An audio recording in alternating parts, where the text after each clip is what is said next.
नमस्कार, राजस्थान समाचार में आप सभी का स्वागत है। मैं हूं आपके साथ प्रज्ञा मिश्रा। बुलेटिन की शुरुआत करेंगे बड़ी और अहम खबर के साथ। तो सबसे पहले बात कर लेते हैं, भजन लाल सरकार ने अंतर्राष्ट्रीय महिला दिवस के मौके पर महिलाओं के लिए बड़ी घोषणा की है। आपको बता दें, राज्य सरकार ने 8 मार्च को विशेष पहल करते हुए पूरे राज्य में रोडवेज की बसों में महिलाओं के लिए फ्री यात्रा की घोषणा की है। रोडवेज की चेयरपर्सन शुभ्रा सिंह के निर्देश पर यह घोषणा जो है वो की गई है। वहीं रोडवेज के प्रबंध निदेशक पुरुषोत्तम शर्मा ने बताया कि फ्री यात्रा की सुविधा 8 मार्च की मध्य रात्रि से शुरू हो जाएगी। अंतर्राष्ट्रीय महिला दिवस पर यह बड़ा तोहफा जो है भजन लाल सरकार की तरफ से दिया गया है। 8 मार्च को बसों में फ्री यात्रा जो है महिलाएं कर सकेंगी। वहीं इस खबर पर ज्यादा जानकारी देने के लिए हमारे साथ भुवनेश टाक एसोसिएट एडिटर जुड़ चुके हैं। भुवनेश, भजन सरकार की तरफ से ये बड़ा ऐलान किया गया है कि जो महिलाएं हैं वो फ्री यात्रा कर सकेंगे, और क्या कुछ ऐलान सरकार की तरफ से किए गए हैं? जी प्रज्ञा, देखिए बिल्कुल अंतर्राष्ट्रीय महिला दिवस पर भजन लाल सरकार के द्वारा महिलाओं को ये तोहफा जो दिया गया है, इसके तहत वो रोडवेज की जो साधारण और एक्सप्रेस बस सेवा है उसमें वो निःशुल्क यात्रा कर पाएगी। और एसी और वॉल्वो जो बसें हैं उनको इस योजना से अलग रखा गया है। भजन लाल सरकार महिला सशक्तिकरण को जिस तरीके से बढ़ावा देने के लिए विभिन्न प्रकार की योजनाएं चलाती है, उसी के तहत महिला दिवस और विशेषकर रक्षाबंधन के दिन जो है सरकार के द्वारा अक्सर ये रोडवेज में फ्री सेवा जो है वो जारी की जाती है। अब इसमें जो समझने वाला पेश ये है कि ये जो स्कीम है इसके तहत 8 मार्च को यानी कि रात्रि में 12 बजे से ये स्कीम शुरू होगी, जो दूसरे दिन 9 मार्च शुरू होने से पहले ये खत्म हो जाएगी। इसमें सबसे बड़ा पेश ये है कि ये राजस्थान की जो सीमा है उसी के दौरान ये स्कीम लागू होगी। यानी कि अगर कोई भी महिला जयपुर से अगर दिल्ली के लिए यात्रा करती है तो राजस्थान की जो बॉर्डर होगी वहां तक उन्हें वो निःशुल्क यात्रा करवाई जाएगी, और जैसे ही राजस्थान बॉर्डर क्रॉस होगा तो उसके बाद में उन्हें आगामी जो आपका गंतव्य स्थान है वहां के लिए टिकट लेना पड़ेगा। सरकार हर बार जब योजना चलाती है तो जाहिर सी बात है कि महिलाओं का जो वोट बैंक है उन्हें आकर्षित करने के लिए सरकार की ये योजना है। जिस तरीके से हमें पता है कि विधानसभा चुनाव के पहले मध्य प्रदेश की जो सरकार थी, शिवराज सिंह चौहान जब वहाँ के मुख्यमंत्री थे, उनके द्वारा लाडली बहन योजना एक महत्वपूर्ण योजना चलाई गई थी। उसको अन्य प्रदेशों ने भी अपनाया था। ठीक उसी तरीके से ये महिला दिवस पर एक महिलाओं को सौगात देने वाली भजन लाल सरकार की स्कीम है। जी प्रज्ञा। जी बिल्कुल, जिस तरीके से आपने बताया कि महिलाओं को जो है वो सुविधा दी जाएगी, बसों की फ्री सुविधा। हालांकि बॉर्डर के अलावा जब वो आगे प्रवेश करती है तो उन पे शुल्क जो है वो लगाया जाएगा। अगर बात की जाए विपक्षी पार्टियों की, तो क्या उनकी तरफ से भी इस तरह के स्कीम जो है वो दिए गए थे, जैसा कि अशोक गहलोत के टाइम पे था? जी प्रज्ञा, देखिए बिल्कुल ये महिला दिवस और रक्षाबंधन पे जो फ्री यात्रा का तोहफा है ये गत सरकार भी देती आई है, चाहे वो वसुंधरा राजे जब सीएम रही हो, भाजपा की सरकार में हो, अशोक गहलोत जब कांग्रेस के मुख्यमंत्री थे उनकी सरकार हो। दोनों ही दलों के द्वारा जब राजस्थान में देखिए जिस तरीके का समीकरण होता है कि 5 साल भाजपा और 5 साल कांग्रेस की सरकार होती है, लेकिन ये जो महिलाओं की योजना है ये लगातार जारी है। और पिछले कई दशकों से जब से महिला सशक्तिकरण की बात करती है सरकार, महिलाओं के वोट बैंक को उन्होंने महत्वपूर्ण माना है, तो इस आधी आबादी को ये योजना का लाभ मिलता आ रहा है। जी प्रज्ञा। जी भुवनेश, आप हमारे साथ बने रहिएगा, आगे भी आपका रुख करेंगे। तो एक बार फिर महिलाओं के लिए भजन सरकार की तरफ से ये बड़ा तोहफा दिया गया है। अंतर्राष्ट्रीय महिला दिवस पर यात्रा जो है वो फ्री किया गया है महिलाओं के लिए। अब रुक करते हैं अगली खबर की। राजस्थान कांग्रेस में अगले 3 महीने से खाली पड़े पदों को भरने की तैयारी जो है वो शुरू हो चुकी है। आपको बता दें, इसी महीने खाली पदों की सूची जो है वो तैयार की जाएगी, जिसमें 200 विधानसभा प्रभारियों को निचले स्तर पर खाली पड़े पदों की रिपोर्ट जो है वो तैयार करने का टास्क दिया गया है, और मई तक सभी पदों पर नियुक्तियां जो है वो पूरी कर दी जाएंगी। आपको बता दें कि इन दिनों कांग्रेस पार्टी में बदलाव के बयार जो है वो बह रहे हैं। पुरानी खोई हुई बादशाहत को फिर से हासिल करने की कांग्रेस पार्टी जो है वो पूरी तरह से जुटी हुई है। कांग्रेस पार्टी संगठन को एक्टिव और मजबूत बनाने की कवायद भी जो है वो काफी तेज हो गई है। तो इस तरह से कांग्रेस पार्टी जो है वो काफी एक्टिव मोड में नजर आ रही है। लगातार संगठन को मजबूत करने की कवायद जो है वो बढ़ती जा रही है। तो 3 महीने में खाली पद जो है वो भरे जाएंगे। तो कांग्रेस जल्द ही अपने सभी खाली पदों को भरने की तैयारियां शुरू कर चुकी है। वहीं इस खबर पर ज्यादा जानकारी देने के लिए लगातार भुवनेश टाक हमारे साथ बने हुए हैं। भुवनेश, एक बार फिर कांग्रेस के सामने ये चैलेंज आ गया है खाली पदों को भरने के लिए, तो क्या कुछ उम्मीद लगाई जा रही है, कब तक ये खाली पद जो है वो भरे जा सकते हैं?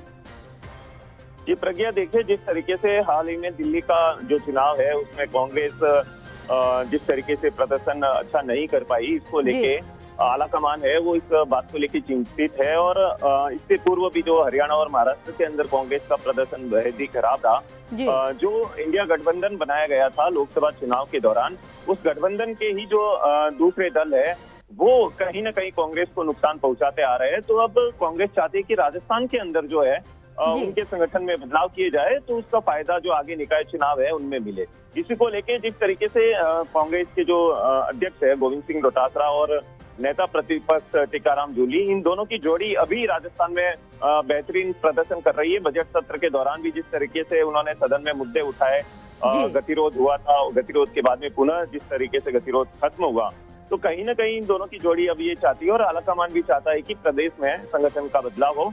इसको लेके कांग्रेस ने अपने 200 विधानसभा क्षेत्रों में प्रभारी नियुक्त कर दिए हैं। अब उन प्रभारी की ये ड्यूटी है कि वो अपने अपने विधानसभा क्षेत्र में जो पद खाली है या जो निष्क्रिय पदाधिकारी है उनकी सूची वो प्रदेश कांग्रेस अध्यक्ष गोविंद सिंह डोटासरा को सौंपेंगे। और उसके बाद में गोविंद सिंह डोटासरा प्रदेश स्तर पर भी और जो बूथ लेवल तक के जो अधिकारी है उसमें भी बदलाव की कुछ सूची तैयार करके भुवनेश, क्या माना जाए कि इस बार जातीय समीकरण को भी साधने की कोशिश की जाएगी?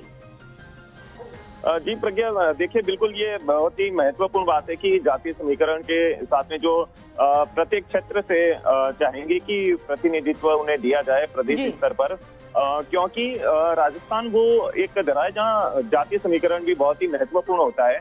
और जातीय समीकरण के आधार पर अगर आपने नियुक्तियां दी है तो जाहिर सी बात है कि उसका आगामी जो निकाय चुनाव होने वाले हैं, आज से ठीक 6 महीने में जिस तरीके से प्रदेश में एक साथ निकाय चुनाव होंगे, तो कहीं ना कहीं कांग्रेस चाहेगी कि वो अपनी पुरानी बात जो है उसे पुनः स्थापित करे राजस्थान के अंदर, क्योंकि राजस्थान ही एकमात्र ऐसा प्रदेश बचा है जहाँ हाल ही में कांग्रेस का प्रदर्शन कहीं ना कहीं देखा जाए तो कुछ अन्य राज्यों से बेहतर रहा है।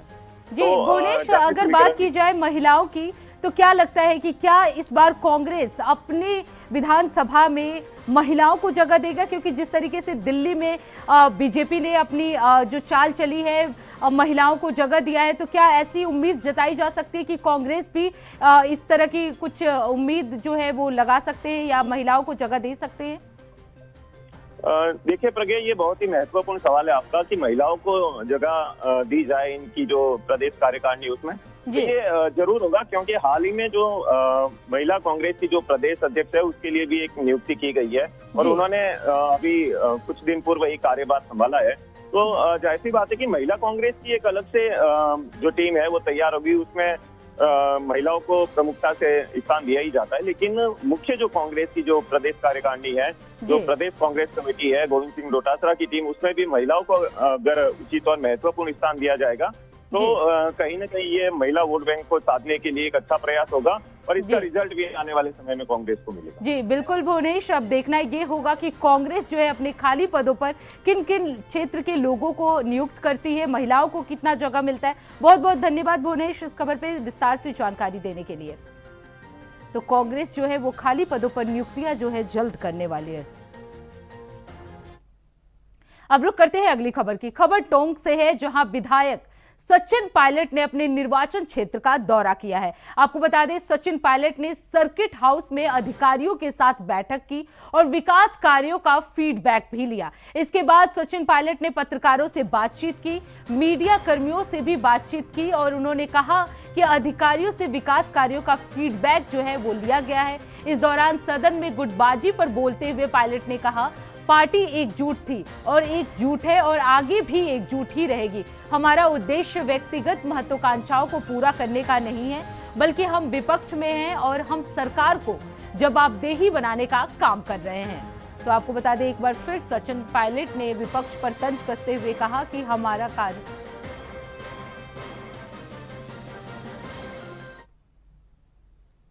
अब रुक करते हैं अगली खबर की। खबर डूंगरपुर से है, जहां उदयपुर संसदीय क्षेत्र सांसद डॉक्टर मन्ना लाल रावत की अध्यक्षता में ईडीपी सभागार में बैठक की गई। इस बैठक में धरती आबा जनजातीय ग्राम उत्कर्ष अभियान के कुशल क्रियान्वयन और समीक्षा के लिए जिला स्तरीय अधिकारियों के साथ चर्चा की गई।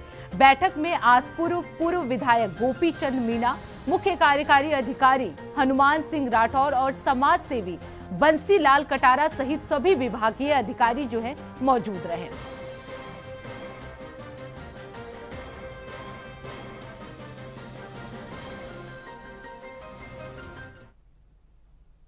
अब रुक करते हैं अगली खबर की। राजस्थान माध्यमिक बोर्ड की परीक्षाएं आज से शुरू हो गई हैं।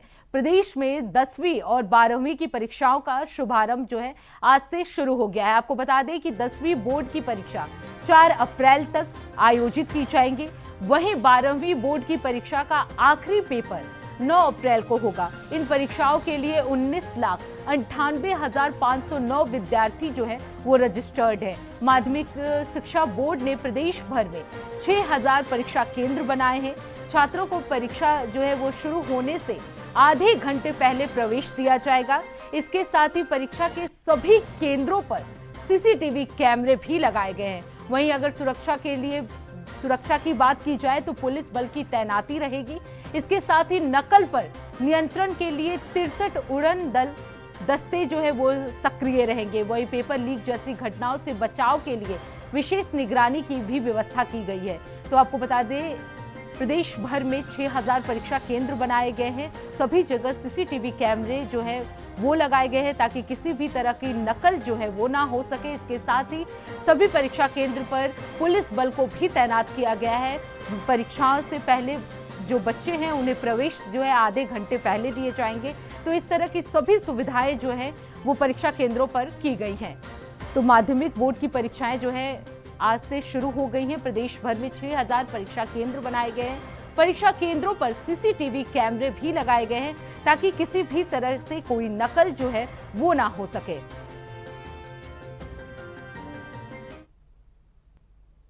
अब रुक करते हैं अगली खबर की। खबर डिडवाना से है, जहां चुंगनी के ग्रामीणों ने पेयजल समस्या को लेकर जिला कलेक्टर को ज्ञापन सौंपा है। दरअसल ग्रामीणों ने 1 साल से पेयजल की समस्या से परेशानी जो है वो झेल रहे हैं, जिसको लेकर मौजूदा विधायक को भी अवगत कराया गया था।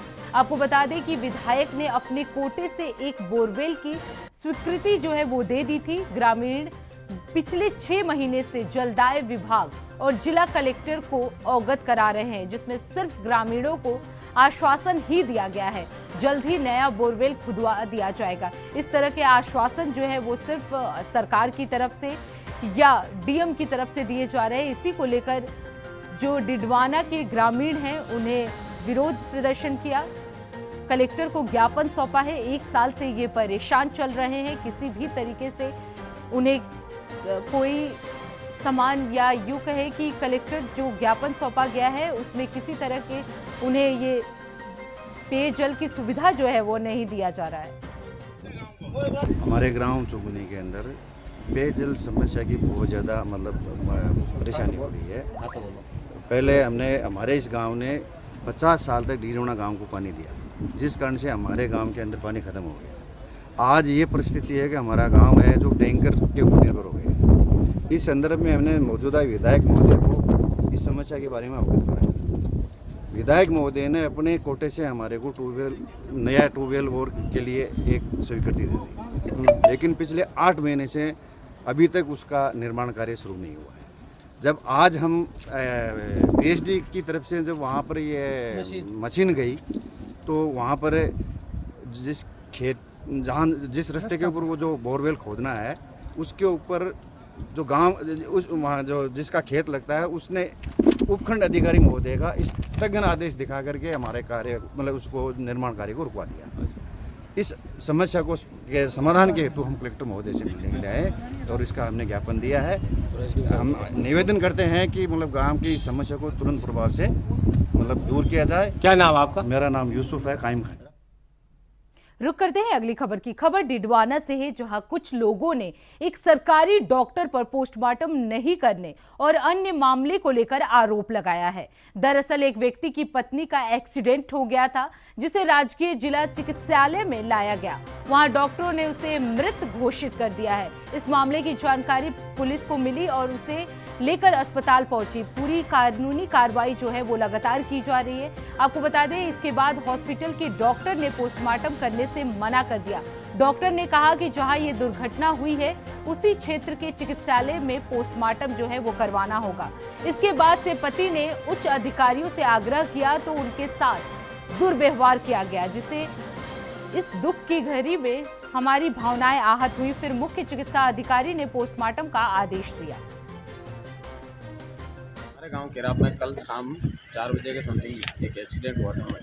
उस महिला को एक्सीडेंट होते ही हमने एम्बुलेंस की सहायता से जब जिला अस्पताल डीडवाना पहुंचाया, तब वहां पर डॉक्टरों ने उसकी मृत घोषित कर दिया उसको। फिर उसके बाद जब पुलिस वालों को इन्फॉर्म किया गया, सूचना की गई, तो उसके बाद पुलिस वाले भी आ गए। उन्होंने अपना पंचनामा भी तैयार कर दिया। फिर उसके बावजूद भी वहाँ के डॉक्टरों ने मौजूद डॉक्टरों ने वहाँ पे उन्होंने बोल दिया, ये कह के मना कर दिया, पोस्टमार्टम करने से मना कर दिया कि आपके जहाँ के आप हैं केराप PHC वाले डॉक्टर ही आपका पोस्टमार्टम करेंगे। और उसके चलते हमारे साथ दुर्व्यवहार किया गया डॉक्टर से, और बोले गए आपको क्या नॉलेज है, आपको कुछ जानकारी नहीं है, ऐसे नहीं है, वैसे नहीं है, कुछ ऐसा दुर्व्यवहार किया गया हमारे साथ। इस दुर्व्यवहार से आहत होकर हम आज कलेक्टर साहब के सामने पेश हुए हैं और हम मांग करते हैं कि इस दुर्व्यवहार साहब या जो भी है ऐसे कर्मचारी हैं उनके साथ उचित उनके खिलाफ कार्रवाई।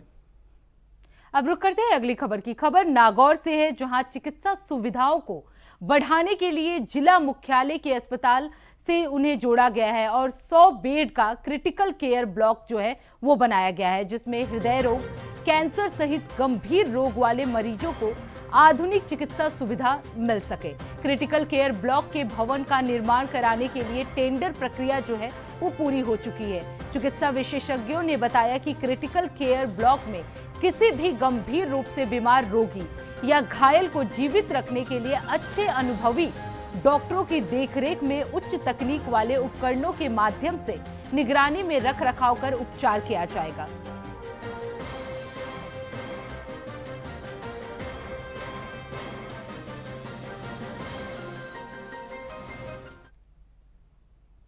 अब रुक करते हैं अगली खबर की। खबर नागौर से है, जहां सरकारी पाइपलाइन से अवैध रूप से चोरी किए जाने वाले पानी से खेती करना महंगा पड़ा है। आपको बता दें कि पुलिस ने नहरी पाइपलाइन से पानी की चोरी कर खेती करने के इस मामले में 7 आरोपियों को गिरफ्तार कर लिया है और जायल थाना पुलिस इस मामले की इन्वेस्टिगेशन में जुटी हुई है। इस मामले में अभी भी 2 नामजद सहित कुल 5 आरोपियों की पुलिस है वो तलाश कर रही है। चोरी के पानी से खेती करना इन आरोपियों को महंगा पड़ गया है, जिसके बाद पुलिस ने इन 7 आरोपियों को गिरफ्तार कर लिया है। हालांकि अभी कुछ आरोपियों की तलाश जो है वो जारी है।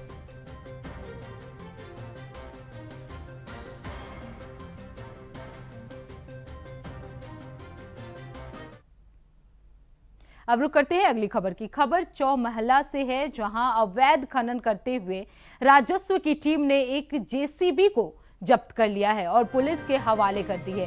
तहसीलदार ने बताया कि सूचना मिली कि बड़ी मात्रा में अवैध खनन किया जा रहा है। सूचना पर टीम के साथ मौके पर पहुंची और वहां से 10 से 12 बीघा जमीन में अवैध खनन किया जा रहा था, जिसके बाद जेसीबी ड्राइवर को भनक लगी तो मौके से फरार हो गया। तहसीलदार ने जेसीबी को जब्त कर पुलिस को दे दी है और तहसीलदार ने बताया कि अवैध खनन के खिलाफ सख्त कार्रवाई भी की जाएगी। हमें किसी मुखबिर से सूचना मिली थी, उसके आधार पर हम यहाँ आए मौके पर। तो जैसे ही यहाँ पहुँचे हमारी टीम के साथ में, हमारे पटवारी कानू को सबके साथ यहाँ आए, तो इस एक जेसीबी में मौके पर दिखी, उसका ड्राइवर हमें भागते हुए दिखा। यहाँ से हमने इसको तत्काल अभी जब्त किया यहाँ पर, मौका पर्चा बना करके पुलिस को सूचना दे दी है ताकि अभी यहाँ पहुँच जाए एक बार, और उसके आगामी कार्रवाई जारी है। कहाँ का मामला सर? ये सुनारी गांव में चाचुरी नदी के पास में जो सरकारी भूमि है सिवाय चक हमारी, उसके अंदर ये बड़े स्तर पे खनन कर रहा था, ऐसा यहाँ देखने जैसा पता लग रहा है। तो इस पर हम कठोर कार्रवाई करेंगे। अब रुक करते हैं अगली खबर की। खबर डिडवाना से है, जहां बस और बाइक की जबरदस्त भिड़ंत हो गई है। आपको बता दें, भिड़ंत में बाइक सवार की मौके पर ही मौत हो गई, वहीं बस में भीषण आग भी लग गई। आग लगते ही बस में सवार सभी सवारियां सुरक्षित नीचे उतर गए। आग इतनी भयंकर थी कि धीरे धीरे बढ़ते हुए पूरी बस को अपनी चपेट में ले लिया और पूरी बस आग की चपेट में आकर जलकर राख हो गई। आग लगने की सूचना पर तुरंत पुलिस जो है वो मौके पर पहुंची और दमकल की गाड़ियां भी मौके पर पहुंची और आग बुझाने में जुट गए। यात्रियों की सुरक्षा के लिए एम्बुलेंस को भी मौके पर बुलाया गया और दमकल की मदद से आग पर काबू पाया गया। वहीं इस हादसे में बड़ी जनहानि होने से टल गई। वहीं बाइक सवार की मौके पर ही मौत हो गई। तो आपको बता दें, बाइक सवार और बस में जोरदार टक्कर हो गई, जिसमें बाइक सवार की मौके पर ही मौत हो गई, जबकि बस में भीषण आग लग गई। हालांकि यात्रियों को सुरक्षित निकाल लिया गया है, जबकि बाइक सवार जो है उसकी मौत हो गई है। मौके पर दमकल विभाग और पुलिस की टीम जो है वहां पहुंची, यात्रियों को सुरक्षित बाहर निकाला गया और आग को बुझाने की पूरी कोशिश की। अब रुक करते हैं अगली खबर की। खबर डिडवाना से है, जहां डिडवाना कुचामन जिले के बनने वाले मिनी सचिवालय को लेकर नेता जो है वो आमने सामने आ गए हैं। आपको बता दें, विधानसभा में निर्दलीय विधायक यूनुस खान ने मिनी सचिवालय को लेकर विधानसभा में सवाल पूछा है। तो इसे लेकर सरकार ने ये कह दिया कि मिनी सचिवालय डिडवाना में ही बनेगा। लेकिन यूनुस खान ने कहा कि मिनी सचिवालय के लिए वसुंधरा राजे के शासनकाल में जमीन अलॉट की जा चुकी है। इधर पिछले गहलोत राज में भी मिनी सचिवालय बनाने को लेकर जमीन का प्रस्ताव भेजा गया था। अब ये तो तय हो गया कि डिडवाना में ही मिनी सचिवालय बनेगा, लेकिन किस जमीन पर बनेगा, इसे लेकर नेता जो है वो आमने सामने हैं। कल विधानसभा में एक मुद्दा उठाया, हमारे यहाँ से जो विधायक है यूनुस खान जी, मुझे बड़ा ही हास्यास्पद लगता है। हर बार वो एक मजाक सा बना लेते हैं, चाहे जिला अस्पताल हो, उसकी ज़मीन अलॉट हो रखी है तो बोलते हैं जगह बदलो। यहाँ पे जिला पिछली कांग्रेस की सरकार में बना, अब वो बोल रहे हैं कि वो जगह बदली जाए। आपने ना जिला बनवाया, आप लोगों को गुमराह करते रहे, ना आपने कभी जिले की जगह अलॉट करवाई। अब बोल रहे हैं मैंने जगह अलॉट करवा रही। जब आपके वक्त जिला ही नहीं बना तो आपने जगह अलॉट करवाई किसकी थी? ये जो अभी एडीएम का ऑफिस बना है, जहाँ अभी कलेक्टर साहब बैठते हैं, ये फौरी तौर पर एक व्यवस्था हुई थी जब कांग्रेस की सरकार में जिला बना। यहाँ पे अभी कलेक्टर साहब को उनका ऑफिस चला रहे हैं, वहाँ कलेक्टर साहब बैठते हैं, अन्य अधिकारी बैठते हैं, जगह अलॉट की गई है। ये तो नहीं कि जो जगह अलॉट है वहाँ पे जो ऑफिस बनने हैं उनकी राशि स्वीकृत करवाई जाए, उसका काम तुरंत प्रभाव से चालू किया जाए। इनका काम सिर्फ ये हो गया है कि कहीं ना कहीं रोका जाए काम, अड़चन डाली जाए और लोगों को एक गुमराह किया जाए। मैं इनसे फिर ये बोलना चाहूँगा, जनता की जो मूलभूत ज़रूरतें हैं उन पे ध्यान दो। जनता बहुत तकलीफ में डिडवाना की, आपको ये समझ नहीं आ रहा है। आपने लोगों के वोट ले लिए, उलूल जुलूल वादे करके, लोगों से उल्टी सीधी बातें करके लोगों को आपने गुमराह किया है। तो अब कृपया करके आप अपने काम पे ध्यान दो। ये जगह बदल दो, वो जगह बदल दो, ये तो नहीं कि जो काम है वो सुचारू रूप से हो। जगह बदलवाने के नाम पे आप कामों को सिर्फ और सिर्फ डिले करवा रहे हैं, सिर्फ और। अब रुक करते हैं अगली खबर की। खबर सिरोही से है, जहां एक भीषण सड़क हादसा हो गया है, जिसमें 6 लोगों की दर्दनाक मौत हो गई है। आपको बता दें, मृतकों में महिलाएं और बच्चे भी शामिल हैं, जबकि एक महिला गंभीर रूप से घायल बताई जा रही है। घायल महिला का इलाज जो है वो अस्पताल में चल रहा है। वहीं घटना की जानकारी मिलते ही पुलिस अधिकारी मौके पर पहुंचे और जांच शुरू कर दी है। पुलिस ने बताया कि कार सवार अहमदाबाद से जालौर जा रहे थे, वहीं नेशनल हाईवे पर कार के आगे चल रहे ट्रोलो से टकरा गई। हादसा इतना भयानक था कि 4 लोगों की मौके पर ही मौत हो गई, जबकि 2 लोगों ने इलाज के दौरान अपना दम तोड़ दिया। घटना के बाद पुलिस ने शव को पोस्टमार्टम के लिए भेज दिया है और लगातार परिजनों से सूचना ले रही है। तो फिलहाल राजस्थान समाचार में इतना ही। देश दुनिया की तमाम बड़ी खबरों के लिए देखते रहिए इंडिया वॉइस। तब तक के लिए नमस्कार।